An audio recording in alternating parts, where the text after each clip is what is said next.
नमस्कार दोस्तों। मैं हिम्मत सेठ एक बार फिर आपके सामने उपस्थित हूँ एक नए वीडियो के साथ। दोस्तों, आज हम बात करेंगे। आज मई दिवस है। मई दिवस को मजदूर दिवस के रूप में मनाया जाता है और इसी पे आज चर्चा करेंगे। हम महावीर समता संदेश यूट्यूब चैनल से बोल रहे हैं और आपका बहुत बहुत स्वागत है हमारे इस यूट्यूब चैनल पर। एक अपील कि अगर आपने अभी तक भी हमारे YouTube चैनल महावीर समता संदेश को सब्सक्राइब न किया है तो सब्सक्राइब कर लें। बेल आइकन दबाना न भूलें। वीडियो अच्छे लग रहे हैं तो लाइक करें, फॉरवर्ड करें और लोगों को भी भेजें। और कमेंट बॉक्स में जाएं, कमेंट लिखें, सुझाव दें। और आपके कमेंट और सुझाव हमें और बेहतर करने की ओर अग्रसर करेंगे। मैं ये भी अपील करना चाहता हूँ कि ये वीडियो आपको कैसा लगा, ये हमें कमेंट बॉक्स में आकर के बताएं। तो दोस्तों, आज हम मई दिवस की बात करेंगे और मई दिवस पर अब ये तो सब जानते ही हैं कि शिकागो में एक बहुत आंदोलन हुआ था कोई 100-150 साल पहले। और वहाँ पर बड़ी मात्रा में हिंसा भी हुई थी। कुछ लोग मर भी गए थे। और उसके बाद जो है ये तय हुआ कि मजदूरों का 8 घंटे काम करने को मिलेगा। मतलब मजदूरों से पहले बहुत ज़्यादा काम करवाया जाता था। 16-16, 18-18, 20-20 घंटे भी काम करना पड़ता था। कोई शिफ्ट नहीं थी, कोई मतलब किस तरह का कोई रेगुलेशन नहीं था। तो उसके खिलाफ एक बड़ा आंदोलन हुआ वहां पर और अमेरिका के अंदर। और उससे ये तय हुआ कि 8 घंटे मजदूर काम करेगा। 8 घंटे उसको नींद भी चाहिए, 8 घंटे फैमिली के लिए देगा।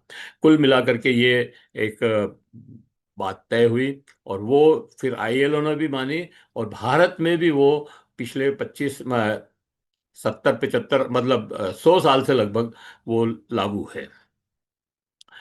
लेकिन अभी अ, इन दिनों जो है और ट्रेड यूनियन अपने आप में बहुत मजबूत संगठन हुआ करता था। रेल हड़ताल मुझे याद है 1974 में जॉर्ज फर्नांडिस ने जो रेल हड़ताल करवाई थी, भूतो न भविष्यति। तो उस समय मतलब 20 दिन तक पूरा रेलवे जाम हो गया। रेलवे जाम होने का मतलब पूरा देश जाम हो गया। तो उसके बाद सरकार ने उसके ऊपर बहुत ज़्यादा अत्याचार किया, लोगों को निकाल दिए, लाठियां बरसाई, गोलियां चलाई, लोगों को जेल में डाला। और इस तरह से उस आंदोलन को तोड़ दिया। और फिर अ, लेकिन उसके बाद से मुझे लगता है कि ट्रेड यूनियन का जो एक पीक पॉइंट था उस वो आ गया। और उसके बाद से धीरे धीरे ढलान आता गया। उसका कारण ये हुआ कि सारे पूंजीपति, मार्क्स ने कहते हैं, मार्क्स ने ये अ, नारा दिया था, आह्वान किया था कि मजदूरों, दुनिया भर के मजदूरों एक हो। मजदूर तो एक नहीं हो पाया, लेकिन पूंजीपति जो है पूरे देश का एक हो गया। पूरे देश का ही नहीं, विश्व का एक हो गया। और ग्लोबल मार्केटिंग और ग्लोबल इकोनॉमी चालू हो गई उस समय। और सारे जो कॉरपोरेट्स हैं, अब आप आज देखो कि अमेरिका या रूस या चीन या अपने यूरोप के देश सारे पैसे यहाँ लगा रहे हैं, निवेश कर रहे हैं। सारे सारी दुनिया में निवेश कर रहे हैं और सारे दुनिया के जो प्राकृतिक संसाधन है उनको खींच के ले जा रहे हैं। तो ये कॉरपोरेट्स का तो एका हुआ, लेकिन मजदूरों का एका नहीं हुआ। और उसके चलते और मजदूरों में इन कॉरपोरेट्स ने और पूंजीपतियों ने मिल करके मजदूरों में और टुकड़े करवा दिए। कई यूनियनें ऐसी बनवा दी जो सिर्फ पूंजीपतियों के पैसे से पलती है और मजदूरों में विग्रह करवाने का काम ही करती है। तो ये जो स्थितियां हैं अभी नोएडा में, मानेसर में, भिवाड़ी में और अपने पूना में, इस तरह के कई जगह, निमराना में कई जगह हड़तालें हुई हैं। और मिनिमम वेज के लिए हड़ताल हुई है। घंटों काम के घंटों के लिए हड़ताल हुई है। जो काम के घंटे आज से 150, दोनों 200 साल पहले, पौने 200 साल पहले तय हो गए थे, वो आज फिर से तय होने हैं। तो ये एक बड़ी विडंबना है। आज हम इसी पर बात करेंगे दोस्तों। मैं हमारे साथ बहुत अच्छा एक पैनल है।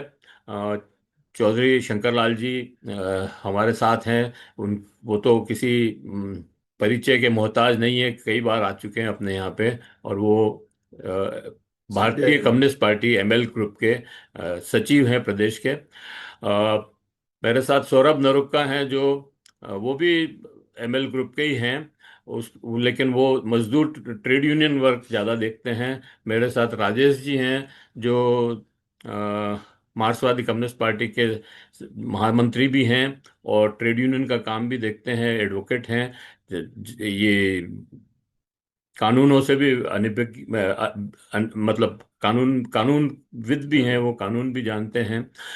और ये जो मैं ये कहना चाहता हूं कि ये जो चार कोड आए हैं, उसके बाद मजदूरों की क्या स्थिति बनी है, इसके ऊपर भी प्रकाश डालें। और आज जो स्थिति बन रही है, जो दशा और दिशा इस मजदूर ट्रेड यूनियन मूवमेंट की है आज के दिन, उसके ऊपर प्रकाश डालें। मैं सबसे पहले शंकरलाल जी चौधरी से निवेदन करूंगा कि वो आप इस बात पे अपना वक्तव्य करें। धन्यवाद हिम्मत जी। आपने बहुत ही व्यापक दायरे में समेटते हुए व्यापक दायरे की एक पड़ताल करने के लिए ये विषय रखा है। और बहुत महत्वपूर्ण विषय है। आज के दौर में हमेशा महत्वपूर्ण रहा, लेकिन आज के दौर में बहुत ही महत्वपूर्ण है। जो हम सब जानते हैं, मई दिवस आपने बोल ही दिया कि मई दिवस का एक इतिहास है। पूंजीवाद, मानी पूंजीवादी उत्पादन प्रणाली के दो पहलू हैं। एक लेबर है और दूसरा पूंजी है। तो पूंजीवाद में पूंजीपति या पूंजी कह लीजिए, वो एक तरीके से ज्यादा मुनाफा मुनाफा और मुनाफा कमाने के लिए जो मजदूर वहां काम करता है, जो लेबर वहां काम करती है, उसका शोषण करता है। यही एक सिद्धांत है उसका। अगर अगर मुनाफा नहीं हो तो पूंजी काम ही नहीं करे, ये पूंजीवादी तंत्र ही विफल हो जाए। तो इसका जो बेसिक सूत्र है वो मुनाफा अधिक से अधिक कमाने का से जुड़ा हुआ है। अब बात यह है कि मुनाफा कमाने के जो मौके हैं वो कैसे ज्यादा हों और या वो सीमित हों, ये निर्भर करता है कि पूंजी के तंत्र का शासन तंत्र पे प्रभाव कितना है। और दुनिया में वो जो पूंजी का तंत्र है, क्या उसका कोई वैकल्पिक वैकल्पिक तंत्र भी है। तो आप जो बात कर रहे हैं कि एक तरीके से बड़ा उभार था लेबर यूनियन का, international labour movement, trade movement, international और नेशनली इंटरनेशनल भी हुआ करता था। उनके दबाव में एक इंटरनेशनल आईएलओ बना, यूएन के फोल्ड में। तो ये दोनों ताकतों के बीच, मजदूर वर्ग और पूंजीपति वर्ग दोनों के बीच में एक लगातार चलने वाली रस्साकसी है। तो हम जिस दौर की बात कर रहे हैं, हम जो कह रहे हैं उसमें ये है कि एक दौर तक, यानी हमने देखा कि जो आपने बताया कि 1974 की रेल हड़ताल, या उसके बाद में बॉम्बे की टेक्सटाइल इंडस्ट्री की हड़ताल, या कोयला सेक्टर की हड़ताल, हमारे देश की बात अगर हम करें तो वो उस दौर की बात है जब पूंजी को खुली छूट नहीं मिली हुई थी। वो जो शासन तंत्र था हमारे देश का, पूरी दुनिया का, वो दबाव में था कि जो मजदूर वर्ग है या उसका जो सहयोगी समाज में जो हिस्सा है, वो उसको उतनी छूट नहीं दे रहा था और शासक वर्ग पे एक तरह का नियंत्रण था। लेकिन सोवियत रूस के अवसान के बाद में एक तरीके से एक निर्वात पैदा हो गया, एक कंफ्यूजन पैदा हो गया। और ट्रेड यूनियन मूवमेंट, जो इंटरनेशनल ट्रेड यूनियन मूवमेंट था और जो समाजवादी सपना था, वो उस सपने के साथ जो लोग चल रहे थे, वो एक एक तरीके से एक निर्वात वहां क्रिएट हो गया। एक बड़ा कंफ्यूजन, अंतरराष्ट्रीय कंफ्यूजन शुरू हो गया। और ये घोषणाएं होने लगी, पूंजी को लगा, पूंजीपतियों को लगा, पूंजी तंत्र को लगा कि अब कुछ तो बचा नहीं है हमें विरोध करने के लिए। और इसलिए उन्होंने नया policy package as a whole, जिसको आप कह रहे हैं, सूत्रबद्ध आपने ये किया कि मालिकों की एकता हो गई। तो ये जो एलपीजी, लिबरलाइजेशन, प्राइवेटाइजेशन, ग्लोबलाइजेशन 91 में आया, वो एक तरीके से दुनिया के पूंजीपतियों का मजदूर वर्ग के खिलाफ एक होने का एक सूत्र देता है। और उसके चलते, और मजदूर वर्ग चूंकि सत्ता को वही चला रहे थे, पूंजीपति वर्ग चला रहे थे, तो अपने अपने देश में अंतरराष्ट्रीय पूंजी के दबाव के जरिए वहां ये कंडीशंस पैदा की गई कि हम आपके यहाँ निवेश नहीं करेंगे, हम आपके साथ सहयोग नहीं करेंगे, हम आपको व्यापार नहीं करने देंगे हमारे साथ, अगर आपने आंतरिक मजदूर सुरक्षा के जो कानून है उसको फ्लेक्सिबिलिटी ऑफ लेबर लॉज के नाम पे बदला नहीं। तो वो लेबर लॉज आपके यहाँ फ्लेक्सिबिलिटी नहीं है, फ्लेक्सिबल नहीं है, इसलिए हम इन्वेस्ट नहीं करेंगे। ये सारी जो फ्लेक्सिबिलिटी है, इसका लुबो लबाब ये था कि मजदूर वर्ग के लिए संघर्षों के बलबूते जो अधिकारों का नेटवर्क बना था, उनके जो कल्याण का नेटवर्क बना रहा था उसको छिन्न विच्छिन्न करना। वो एक झटके में तो हो नहीं सकता था, लेकिन धीरे धीरे धीरे धीरे करके जैसे जैसे पूंजी को स्पेस मिलता गया, वैसे वैसे धीरे धीरे पूरी दुनिया में और खास तौर से हमारे देश में ये जो आप कह रहे हैं कि जो ट्रेड यूनियंस है वो कमजोर हो गई। और जो सत्ता वर्ग है उसने ट्रेड यूनियन में एक तरह का, इवन यहां तक कि सत्ता वर्ग ही नहीं, जो वामपंथी जो विचारधारा की भी जो ट्रेड यूनियन थी, उसमें भी एक तरीके का अर्थवाद घुस गया। वो जो समाज को बदलने के सपने से जुड़ा हुआ जो एक एक जो सूत्र था, वो कहीं पीछे छूट गया।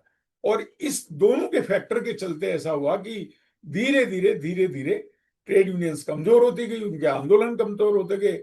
मई दिवस जहां इतने बड़े बड़े जुलूस निकलते हुए दिखते थे, वो धीरे धीरे लगता है कि कहीं 100 लोग खड़े हैं, कहीं 50 लोग खड़े हैं, कहीं जहां लाखों की भीड़ होती थी वहां 20,000 का जुटान बहुत मुश्किल हो गया। तो मोटे तौर पे मुझे लगता है यही है।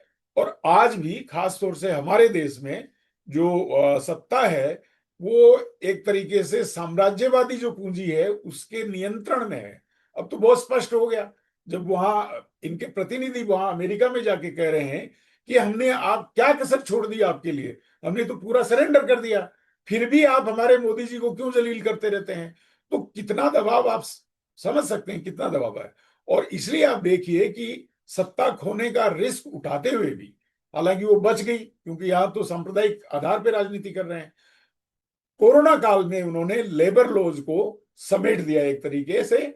और वो जो भारतीय संस्कृति का छोंक लगा के वो जो एक तरीके से करते हैं, वो लेबर संहिताओं के नाम से उन सारे 29 जो मेजर सेफ्टी नेटवर्क था मजदूरों का, उसको समेटते हुए चार ला दिए।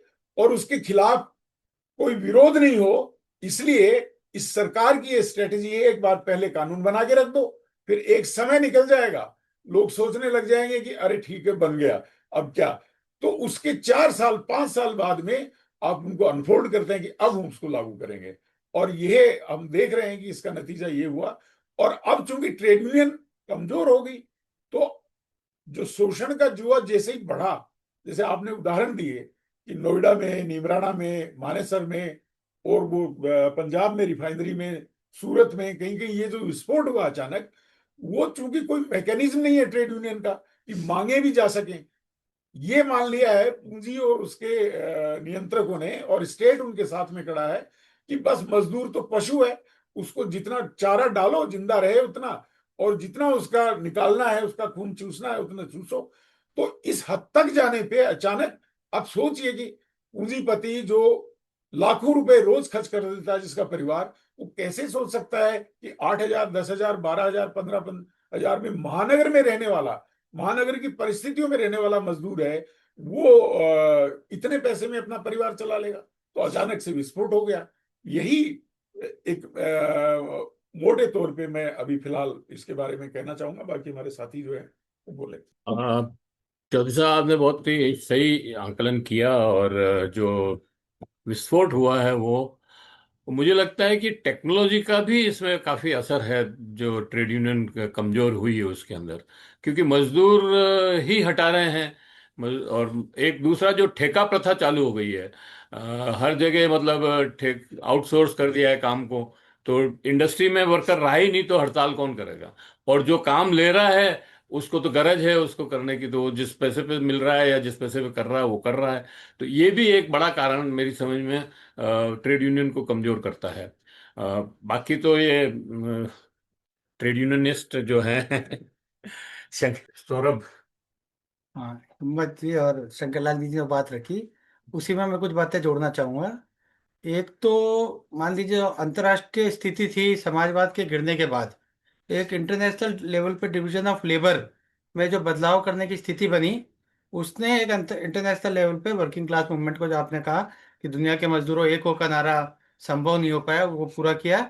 दूसरा बात यह है कि पूंजीपतियों ने भी, जब ऑर्गेनाइज ट्रेड यूनियन मूवमेंट ने क्लास फोर्सेस के बैलेंस को इस तरह से बदलने में सफल हुआ, न्यू डील के बाद 1930 में, या उसके बाद तक भी, जिसे कैपिटलिज्म का भी हम एक तरह से जो सबसे अच्छा चेहरा कहते हैं, जब मजदूरी वेस्टर्न जो डेवलप्ड कंट्रीज है वहां पे भी बढ़ी, ये जो बैलेंस ऑफ फोर्सेस था, इसको टेक्नोलॉजी की मदद से भी तोड़ने में सफल था।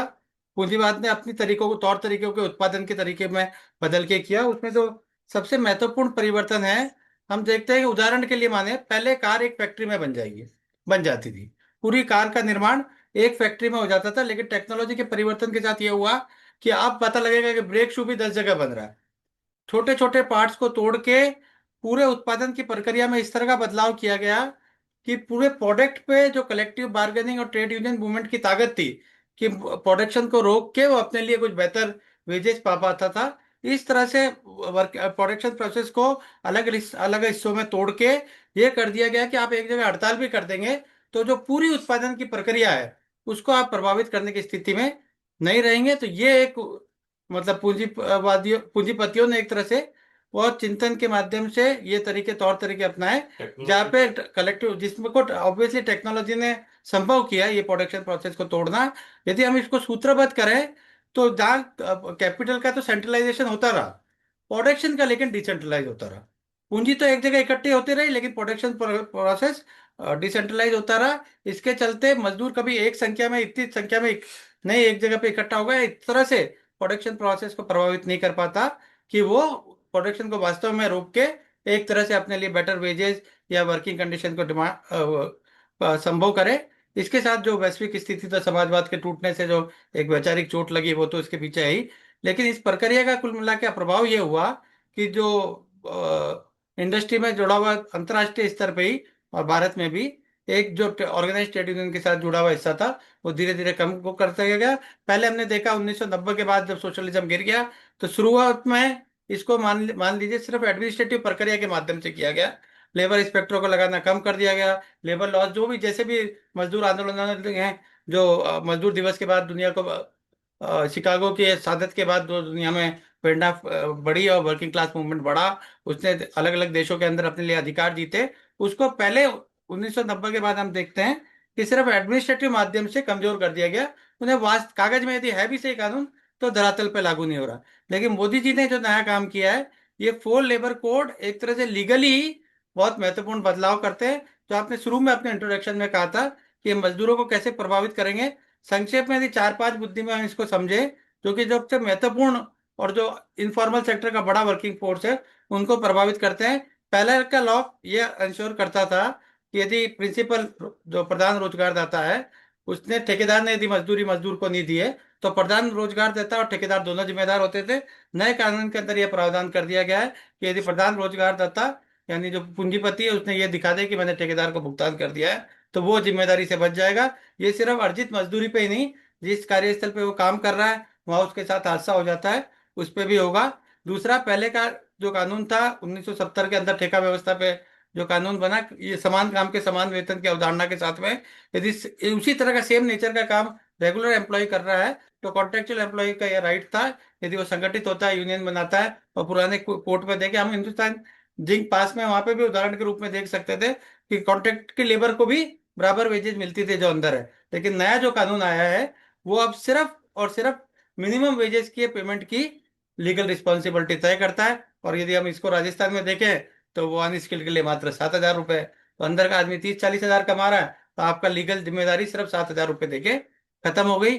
सोशल सिक्योरिटी की बात करें तो सोशल सिक्योरिटी के अंदर महत्वपूर्ण बदलाव ये है कि पहले पेंशन का जो राइट था वो लीगल राइट था। नई योजना के है जिसको बहुत सिर्फ मेंशन किया गया है, क्या नोटिफाई होगा वो तो देखने की बात है।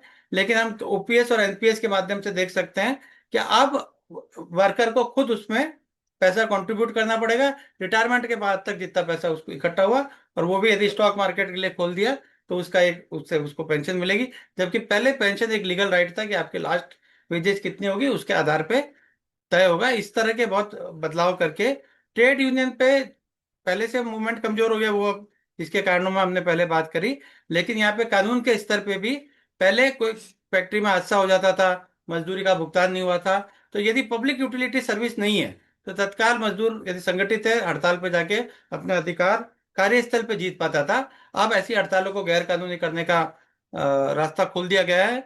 और गैर कानूनी करते ही हम जैसे पुलिस का हस्तक्षेप करके एक तरह से डरा धमका के मजदूरों के जो भी आक्रोश है उसको एक तरह से दबा देने की कोशिश है। और अभी जो हम देख रहे हैं ये जो हुआ, इसका मूल कारण ये है कि जो काम के घंटे की छूट, जो फैक्ट्रीज एक्ट था पहले 8-9 घंटे और सप्ताह के 48 घंटे की बात करता था, अब एक तरह से 12 घंटे तक की छूट दे दी गई है। इसको हम व्यवहारिक रूप से देखें तो जहां पे 3 शिफ्ट में काम होता था, तो वहां अब व्यवहार में पूंजीपति को ये छूट मिल जाएगी कि 2 शिफ्ट के अंदर ही काम कराए। नीचे जो गुस्सा इकट्ठा हुआ उसका एक मूल कारण यही था कि झूठा प्रचार के चलते अपेक्षा ये थी कि 1 अप्रैल से सैलरी पड़ेगी, क्योंकि 12 फरवरी को जो हड़ताल करी ट्रेड यूनियन ने, उसका इस बार अच्छा असर भी तो हुआ, मजदूरों तक बात कम गई। तो लेकिन बीजेपी वालों की जैसे जुमले फेंकने की आदत है, कहीं से व्हाट्सएप पे झूठा प्रचार चला कि 1 अप्रैल से मजदूरी 18,000 हो जाएगी। उल्टा है, गैस के दाम बढ़ गए, और वो जो ब्लैक में 1500-2000 के जब सिलेंडर, और छोटा सिलेंडर जो स्लम एरियाज के अंदर मेट्रो में यूज होता है चार, वो जब महंगा मिलने लगा तो स्वाभाविक रूप से दूसरा, मजदूरी बढ़ाने की जगह काम क्या बंटे बढ़ा दिए गए। तो उससे आक्रोशित होकर एक तरह से मजदूर संगठित हुआ। पहले पानीपत में शुरू हुआ, और धीरे धीरे करके अब हम देखते सकते हैं कि पहले हो सकता है कि इनका जो दुष्प्रचार था एक तरह से, कि फिक्स टर्म एम्प्लॉयमेंट के नाम पे जो इलीगल रूप से, गैर कानूनी रूप से ठेका व्यवस्था चल रही थी, अब कानूनी रूप से जैसे सैनिकों के साथ किया कि अग्निवीर को लाके जब परमानेंट एम्प्लॉयमेंट होता था, अब वहां पे 4 साल के एम्प्लॉयमेंट को लीगलाइज कर दिया। वो जो रास्ता खुला सेना में, वही रास्ता एक परमानेंट जो सम्मानजनक और स्थायी रोजगार की पूरी अवधारणा थी, उसको खत्म करने के लिए फिक्स टर्म एम्प्लॉयमेंट लाया। और कहने को प्रचार किया गया कि हम ग्रेजुएटी 1 साल में दे रहे हैं, आप किसी का पैर तोड़ दो और फिर उसको चलने को कह दो कि ये हम आपको लकड़ी दे रहे हैं, इस तरह का दुष्प्रचार था। लेकिन ये जो पूरा आंदोलन हुआ, इससे हम समझ पा रहे हैं कि सरकार की मंशा को अब मजदूरों ने, जैसे पहले किसानों ने समझ लिया कि जो कृषि कानून है उसके पीछे की असली मंशा क्या है, तो ये 29 कानूनों को बदल के जो 4 कोड लाए, अब मुझे लगता है मजदूर इसको समझ पा रहा है, और इसके खिलाफ एक तरह से अब जो अखबार उभरा है, हम आशा करते हैं कि इसको वापस लेने में सफल होंगे, वापस कराने में सफल। आप जो अग्निवीर की बात कर रहे हैं वो तो अब मिनिस्ट्रियल स्टाफ में भी लागू करने वाले हैं। 5 साल के लिए एम्प्लॉयमेंट देंगे, और 5 साल बाद आपकी परफॉर्मेंस देखेंगे, और ठीक होगा तो आगे बढ़ाएंगे, नहीं तो ड्रॉप कर देंगे। तो ये तो सारा मतलब मजदूरों का या श्रमिकों का, जो ये कर्मचारियों का जो भी है, उन सबको परेशान करने के लिए कर रहे हैं। आप ग्लोबल मार्केट की बात कर रहे थे। मैं मेरे को बड़ा ताज्जुब हुआ अभी मैंने जब ये समझ में आई या सुना कि अभी जो ईरान और अमेरिका का जो युद्ध चल रहा है, इसमें भी मतलब ट्रम्प साहब जो अपने बयान दे रहे हैं, उससे रुपया कमा रहे हैं, इनसाइड ट्रेडिंग कर रहे हैं। और जब मतलब वो शेयर मार्केट में उससे भी रुपया कमा रहे हैं। तो मतलब जब हेड ऑफ द कंट्री, जो राष्ट्राध्यक्ष है, वो ही रुपया कमाने में लगा हुआ है, तो दूसरे पूंजीपतियों की आप क्या बात कर सकते हैं इसके अंदर। और हमारे यहाँ भी एक तरह से नरेंद्र मोदी जो हैं, वो अडानी के पार्टनर ही हैं लगता है, कि जिस तरह से वो काम कर रहे हैं, जिस तरह से उनको काम दिला रहे हैं, जिस तरह से विदेश में साथ ले जा रहे हैं, जिस तरह से विदेश में काम दिला रहे हैं उनको, उससे लगता है कि वो ये भी चाहे से ये कहते रहे कि मेरे तो क्या है, कोई परिवार नहीं है, मैं किसके लिए करूंगा ये वो, लेकिन वो पूरी तरह से पैसा कमाने में ही लगे हुए हैं। ये मेरा सोच है। मैं एक एंगल और इसमें जोड़ना चाहता था। ये जो ट्रेड यूनियन मूवमेंट कमजोर हुआ, इसमें एनजीओ ग्रुप का जो एक ट्रेड यूनियन वर्क शुरू हुआ, और उसमें वो सैलरी भी देते हैं वर्कर्स को, मतलब जो उनके काम करने वाले, हाँ, उनको पैसा दे करके और रखते हैं, और फिर वो बीच में घुस जाते हैं और मजदूरों में एका करते हैं या विखराव करते हैं, ये तो पता नहीं, लेकिन एक मुझे लगता है कि वो भी एक बड़ा एंगल है ट्रेड यूनियन को कमजोर करने का। तो टेक्नोलॉजी भी है, ट्रेड ये भी है, और भी बहुत सारी चीजें हैं। राजेश जी बताएंगे कि क्या क्या है। धन्यवाद शेर साहब। जैसा कि हमारे साथी चौधरी साहब ने और सौरभ ने मई दिवस के बारे में बताया, और आपने भी इस चर्चा को शुरू किया है, तो मैं कुछ जो मई दिवस मनाते हैं उसको इतिहास को भी कुछ बताना चाहूंगा। वैसे आमतौर पे लोगों को पता है, जैसा कि जैसे जैसे पूंजी का उभार हुआ, और पूंजी व्यवस्था का जो उभार हुआ 1750-60 के दौर में शुरू हो गया पूरी दुनिया में, और उसके जो परिणाम पूरी दुनिया में आने लगे, और खासकर अमेरिका तेजी से औद्योगिकरण की तरफ बढ़ा था। तो 1875-76 से वहां पर लोगों ने इस बात को शुरू कर दिया कि भाई 8 घंटे काम हो, 8 घंटे आराम हो और 8 घंटे सामाजिक पारिवारिक जीवन हो। और वहां पर 8 घंटे कार्य समितियां भी बनी। 1875-76 के दौर में अमेरिका की शिकागो और अमेरिका के कई शहरों में बनी। और इसके अलावा भी हमारे देश में भी इस तरह की मांगे शुरू हो गई थी 1880-90 के दौर में। ये एक अलग बात है कि संगठित जो एक जो बना परिणाम के रूप में निकला वो शिकागो में निकला था। और वो 8-10 साल तक लगातार वहाँ अमेरिका में इस बात को उठाते रहे कि हमको 8 घंटे काम दें, लेकिन वो 12 से 16 घंटे काम थे। कोई वेतन की सुरक्षा नहीं थी, कोई उनके सामाजिक सुरक्षा नहीं थी। तो इस बात को लेकर जब उन्होंने वहाँ पे जो लीडर्स थे उन्होंने 1 मई 1886 को औद्योगिक हड़ताल का आह्वान किया और वहाँ पर अलग अलग जगह मीटिंग करे थे। उस हड़ताल को करने के साथ अमेरिका के शिकागो शहर में उस हड़ताल में जो शांतिपूर्ण चले थे उसमें कोई एक बम विस्फोट हो गया। और उस बात को लेकर इसका जो है आरोप जो लगाया वो वहां के नेताओं पे लगाए, जिसमें 8 जो लीडर थे उस ट्रेड यूनियन मूवमेंट के शिकागो के, उसके पार्कर्स और इसमें ऐसे कुछ नाम है, स्पाइस और इस नाम है ऐसे, तो उनको उनके मुकदमा चलाया। और जिसमें एक ने तो उस समय सुसाइड कर लिया था और 3 को आजीवन कारावास दिया और 4 को उन्होंने उसमें मौत की सजा दी। कि आपने किसी एक व्यक्ति पुलिसकर्मी की मौत हो गई थी किसी की, और ये बम विस्फोट किया जिससे अराजकता फैलाई अमेरिका में। तो उसमें उनको 13 नवंबर 1886 को ही उनको ये सजा दिलाई। जैसे हम लोग देखते हैं भगत सिंह के खिलाफ भी जो मुकदमा चला था उसमें भगत सिंह ने बताया था क्रांति और इंकलाब का जो अर्थ बताया था, वैसे ही उस मुकदमे में जो जिन ट्रेड यूनियन लीडर पे जो मुकदमे चले थे उसमें भी उन्होंने वो सारी बात कही थी कि हमें तुम्हारी इस व्यवस्था में न्याय की उम्मीद नहीं है और इसमें हम लोग लड़ेंगे, संघर्ष करेंगे। और वो जो उनके पत्र लिखे उन्होंने वो एक तरह से पूरे दुनिया के जो मजदूर आंदोलन में हैं उनको भी प्रेरणा देते हैं। और जब उनकी मौत हुई, उनको फांसी पे चढ़ाया 4 मजदूर नेताओं को, और उसके बाद जब उनकी शव यात्रा निकली तब उस जमाने में लाखों लोग सड़कों पे उनके साथ में थे।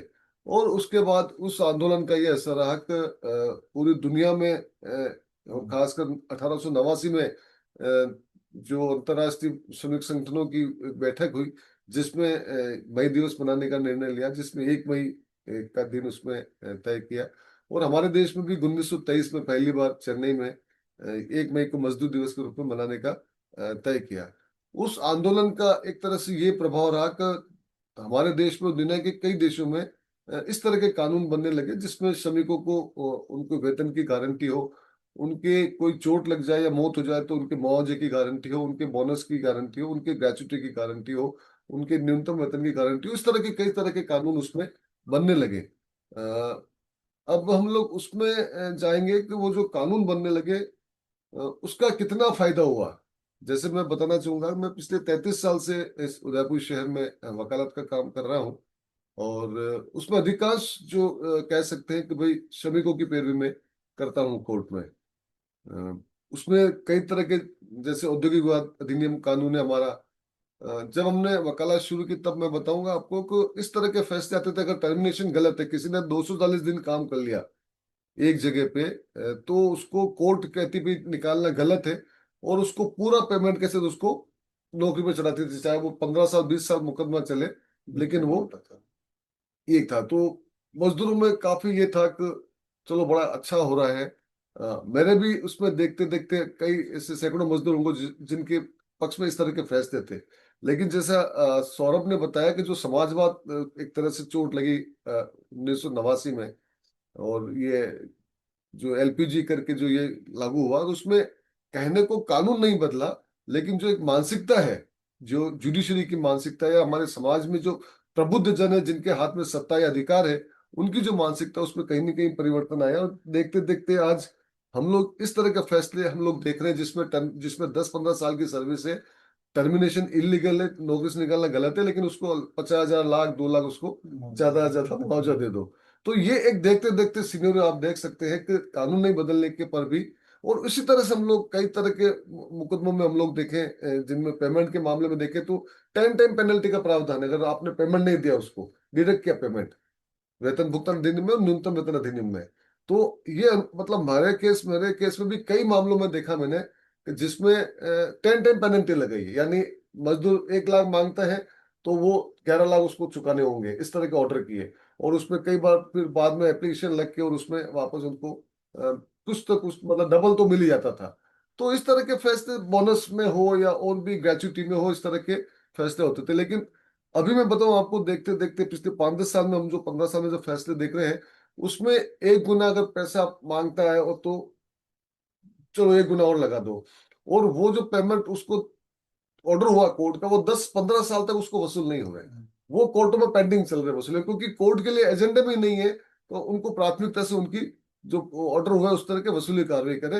इस तरह से भी जैसे ये हमारे कोई किसी के मुआवजा लग जाए, किसी के चोट लग जाए या कोई मौत हो जाए तो मुआवजा देने की बात हो, तो उसमें भी इस तरह की प्रक्रिया थी, जिसमें प्रक्रिया वही है आज भी, लेकिन उसमें कुछ काम हो जाते थे। लेकिन इस तरह का हम लोग देखते हैं कि ये एक चेंज आया।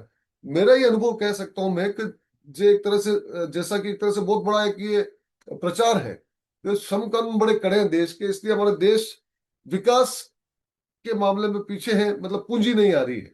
और उसी में हम लोग गहराई से देखें तो मेरा ये अनुभव ये आएगा कि जो श्रम कानून थे आज तक, जिनकी हम लोग बात करें, जिनको बचाने की बात कर रहे हैं, तो वो भी बड़े कमजोर कानून थे। आप गहराई में जाएंगे क्योंकि प्रैक्टिकली जो काम करते हैं हम लोग, तो उसमें हम देखेंगे, हम लोग कहते ये हैं कि कड़े कानून थे, उसको निकाल नहीं सकते थे, लेकिन जो उसकी अगर मालिक नहीं माने और सरकार नहीं माने, और सेठ साहब मैं बताऊं आपको कि अधिकतर मामलों में 60 से 70% मामलों में सरकार जो है वो एम्प्लॉयर है, या उसका कहीं ना कहीं प्रिंसिपल एम्प्लॉयर का रोल है, वो उस कानून को, उस फैसले को नहीं मानती है।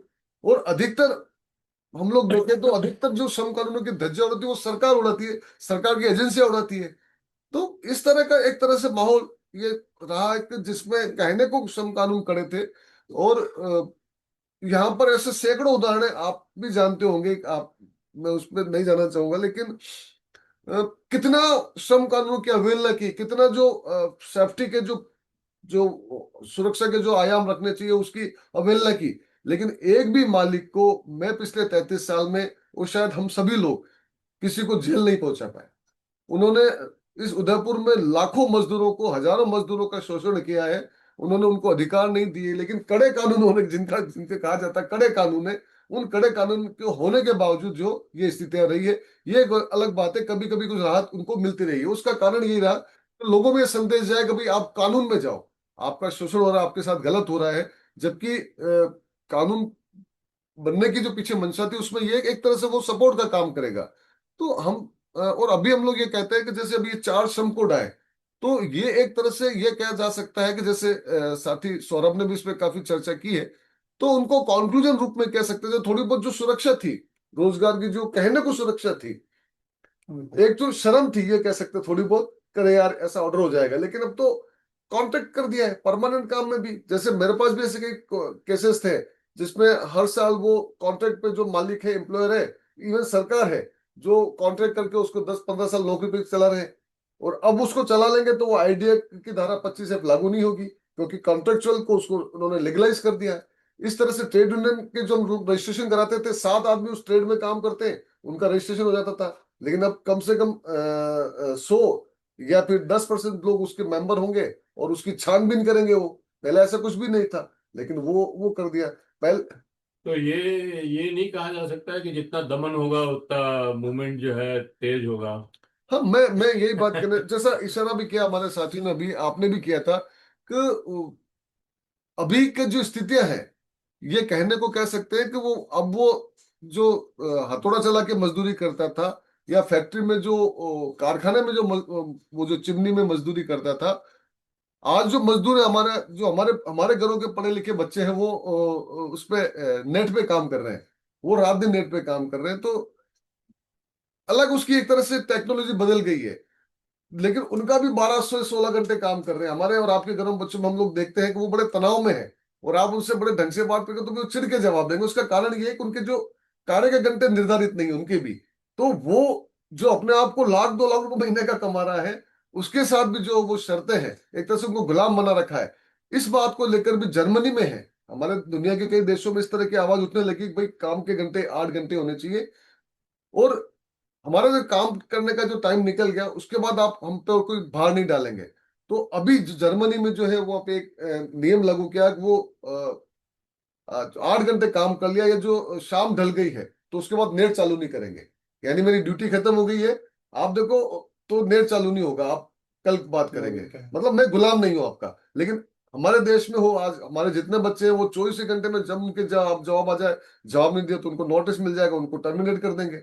तो ये सारी चीजें चल रही। तो आप जैसे बता रहे हैं, हमारे उस उदयपुर शहर में भी अलग अलग सेक्टर में लोग काम कर रहे हैं, अलग अलग सेक्टर में संघर्ष कर रहे हैं, उनके साथ जो अधिकार मिलने चाहिए, नौकरी की सुरक्षा के, वेतन का जो न्यूनतम, उसका जो एक जीने का जो कम से कम न्यूनतम वेतन चाहिए वो मिलना चाहिए, इन सब मुद्दों को लेकर वो संघर्ष कर रहे हैं। ये अलग बात है कि उनको कई तरह से बांट रखा, और खासकर भाजपा ने सत्ता में आने के बाद मैंने ये महसूस किया है कि उनके जो दलाल किस्म के लोग हैं तो वो उस उनमें घुस जाते हैं, और उनको गुमराह करके जो एक संगठित आंदोलन के रूप में जो हमको परिणाम नजर आना चाहिए, जैसे शिकागो में हमको नजर आया, जैसा अभी हमको हम लोग देखते हैं, जैसे नाम लिया अभी नोएडा में हो, निमराना में, उसे वहां पर वो लोग लड़ रहे हैं, ऐसा नहीं कि लोग नहीं लड़ रहे हैं, और ज्यादा लड़ेंगे।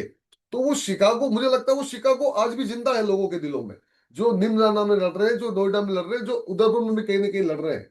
तो ये जो पूंजी, और उसका एक बात बहुत बेसिक है जो शायद मजदूर नहीं समझता है, जनता नहीं समझती, पूंजी का जो चरित्र है। लोग कहते हैं पूंजी, अरे यार तुम्हारा काम भी पैसों से चल रहा है, वो बोलते हैं बिल्कुल पैसों से चल रहा है, लेकिन पूंजीवाद अगर जब हमारे आता है, घर में आता है, तो वो हमारे घर को भी तबाह करता है। वो सिर्फ इस व्यवस्था को तबाह नहीं करता है, हमारे हर घर संकट में एक तरह से चल रहा है। और एक कहावत भी है, पूंजी का जो चरित्र है वो अगर 10 गुना लाभ दे तो वो पड़ोसी को मार देगी, 50 गुना लाभ दे तो वो अपने रिश्तेदार को मार देगी, भाई को मार देगी, ले वो 100 गुना अगर वो लाभ दे, मुनाफा दे, तो अपने खुद को भी मार देगी। एक तरह से इंसान को क्रूर बनाने का काम करती है। तो ये जो एक वैचारिक जो समझ है, मुझे लगता है कहीं ना कहीं हमें पहुंचाने में उसमें कमी रही है। लेकिन लोग लड़ रहे हैं, लोग आगे बढ़ रहे हैं, और उम्मीद है कि ये जो आज हम लोग देख रहे हैं कि भाई ट्रेड यूनियन कमजोर है, ट्रेड यूनियन कमजोर हो सकती है, लेकिन जो ट्रेड में काम कर रहे हैं, जो मजदूर है, वो कमजोर नहीं है, वो ज्यादा तेजी से लड़ रहे हैं, और ज्यादा तेजी से मुझे लगता है कि आने वाले वक्त में इसके परिणाम जो है वो सकारात्मक भी आएंगे। बहुत बहुत आभार। राजेश जी ने जो बातें कही वो वास्तव में मैं खुद भी ये बात कहा करता हूँ कि जितने भी ये पैकेज सिस्टम है, भले से लाखों में है, वो लोगों को अच्छा लगता है कि यार मेरे को 12 लाख का पैकेज मिल गया या 22 लाख का, लेकिन वो बंधुआ मजदूरी है, इसमें कोई दो राय नहीं है। और इसी पॉइंट के साथ में इस को खत्म करना चाहता हूँ वीडियो को, कि आज मजदूर दिवस है। हम लोगों ने मजदूरों के संदर्भ में बहुत सारी बातें की, और एडमिनिस्ट्रेशन को और सरकार को ये समझना चाहिए कि यूनियनें कभी भी इंडस्ट्री के नुकसान को नहीं करती है, इंडस्ट्री के प्रोडक्शन में फायदा ही करती है, उत्पादकता बढ़ाती है। अलग अलग लोगों का जो गुस्सा होता है उसको समेट करके एक जगह इकट्ठा करके उसको रिलीज करती है एडमिनिस्ट्रेशन के सामने। तो इसलिए यूनियन तो होनी ही चाहिए किसी भी कारखाने में कारखाने में या किसी भी ऑर्गेनाइजेशन में, क्योंकि वो उत्पादकता बढ़ाने का काम करती है। ये जो कॉन्सेप्ट है कि यूनियन जो है उत्पादन नहीं होने देती है, ये बहुत गलत कॉन्सेप्ट है, सोच का फर्क है ये। तो इसी के साथ में इस बात को समाप्त करता हूँ। आशा करता हूँ कि आपको ये पसंद आएगा। पसंद आए तो लाइक करें, फॉरवर्ड करें, और लोगों को भी भेजें, अपने सोशल ग्रुप्स में डालें, और कमेंट बॉक्स में आके बताएं कि ये आपको कैसा लगा। अ, आपने अभी तक भी अगर हमारे YouTube चैनल महावीर समता संदेश को सब्सक्राइब न किया है तो सब्सक्राइब कर लें, बेल आइकन दबाना न भूलें। आप सब लोगों का, तो आप तीनों जने जो आए और ये सारी डिस्कशन की, अच्छी बातें बताई, उसके लिए आपको भी आभार, और जनता ने अब तक सुना उसके लिए उनको भी आभार। जय हिंद, जय भारत।